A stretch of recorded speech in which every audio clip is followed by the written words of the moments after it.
On April 13, 2021, an investor in Johannesburg wakes up and reaches for his phone. There's a notification from AfriCrypt, the crypto platform he trusted with his savings. The message says the company has suffered a massive security breach and that all client funds have been compromised, urging investors not to contact authorities because it could delay recovery. At first, he doesn't panic. Hacks and glitches happen in crypto. He opens the app expecting a temporary error, but instead his balance is gone. Not reduced or frozen, but completely zero. He refreshes the screen and tries again, but nothing changes. Calls to customer support go unanswered. The website begins to lag, and Telegram groups fill with confusion that quickly turns into fear. Within hours, the scale of the disaster becomes clear. Tens of thousands of Bitcoin, worth billions of dollars, have vanished. To investors, it looks like a sudden catastrophe that happened overnight. But this story didn't begin that morning. 2 years earlier, AfriCrypt looked nothing like a scam.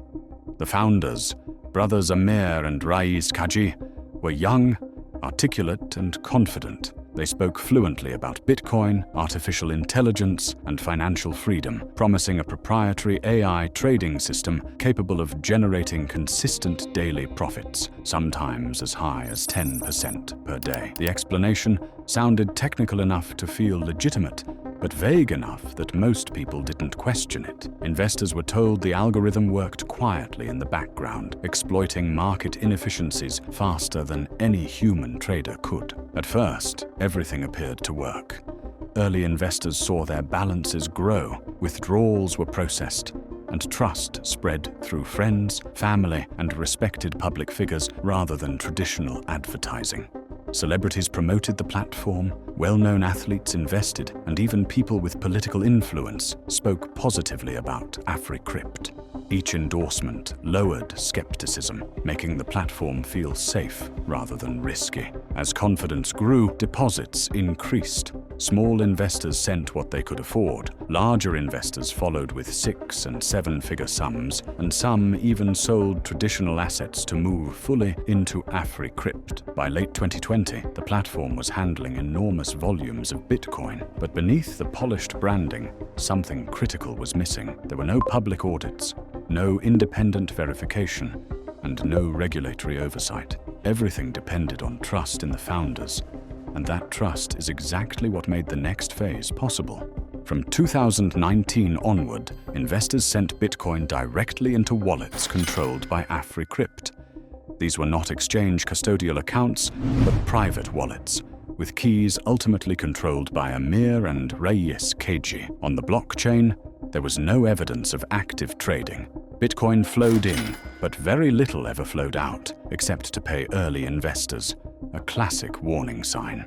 From the blockchain's perspective, AfriCrypt functioned less like a trading platform and more like a collection hub, quietly accumulating massive balances. Then, weeks before the alleged hack, something changed. Blockchain analysts later observed large outbound transactions leaving AfriCrypt-linked wallets.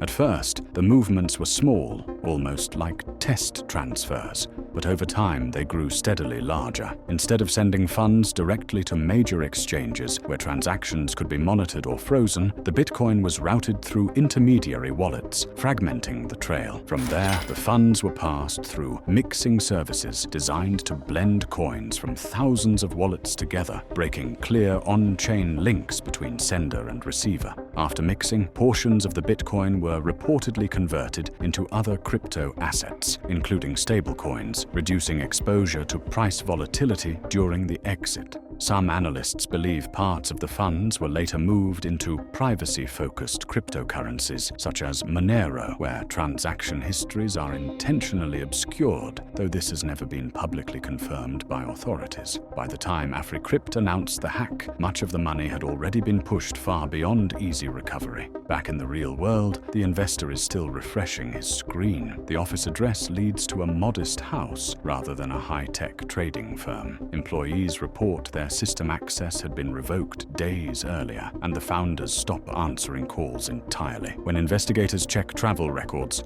another shock emerges. The brothers never officially left South Africa. There are no departure stamps, no flight records, and no trace of a formal exit, suggesting the disappearance wasn't rushed but carefully planned. From the blockchain's point of view, the story is brutally simple. Money flowed in, pooled under centralized control, and sat dormant while trust was built. Then it flowed out carefully, methodically, and quietly, long before the public narrative collapsed. From the investor's point of view, it was a sudden disaster. From the brothers' point of view, it was a slow, deliberate unwind. By 2024, regulators admitted they had little jurisdiction, as AfriCrypt was never properly registered and crypto assets existed in a legal gray zone. No funds were recovered, no arrests were made, and billions of dollars in Bitcoin remain missing. The investor who woke up that morning is left with nothing but a transaction hash, immutable proof that the money once existed and that it's never coming back. In crypto, the blockchain never lies, but it doesn't protect you either.